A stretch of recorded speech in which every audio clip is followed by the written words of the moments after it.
ধামাকার দাম Indonesian R15B3 black colour বাইকটি ধামাকা দাম বলার কারণ হচ্ছে বর্তমান যেই দাম শুনলে আপনি একটু অবাক হয়ে যাবেন, এজন্য ধামাকা দাম বললাম।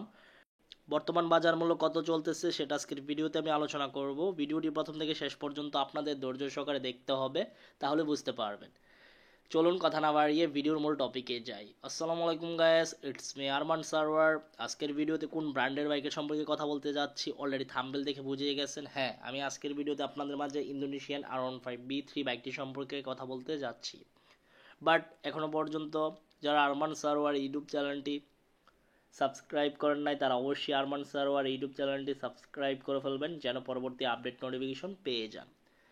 ইন্দোনেশিয়ান R15B3 বাইকটি কিন্তু অনেক বছর যাবৎ রাজত্ব করতেছে বাংলাদেশের বাজারে।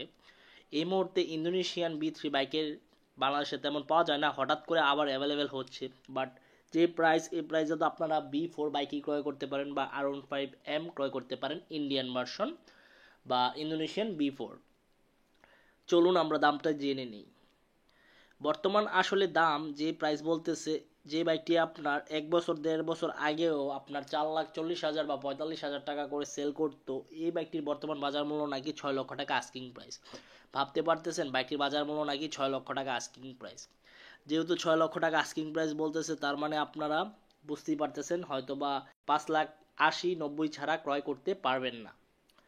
তো আমি মনে করি 6 লক্ষ টাকা দিয়ে এই বাইকটি ক্রয় করা হচ্ছে বোকামি। কারণ 6 লক্ষ টাকা দিয়ে আপনারা এই বাইক ক্রয় করবেন কেন? অনেক আগের ভার্সনের বাইক।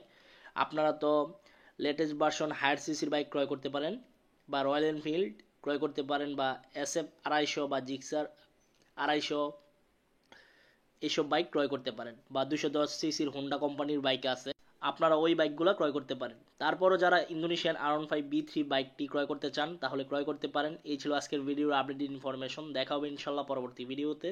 সবাইকে অসংখ্য ধন্যবাদ এবং আল্লাহ হাফেজ।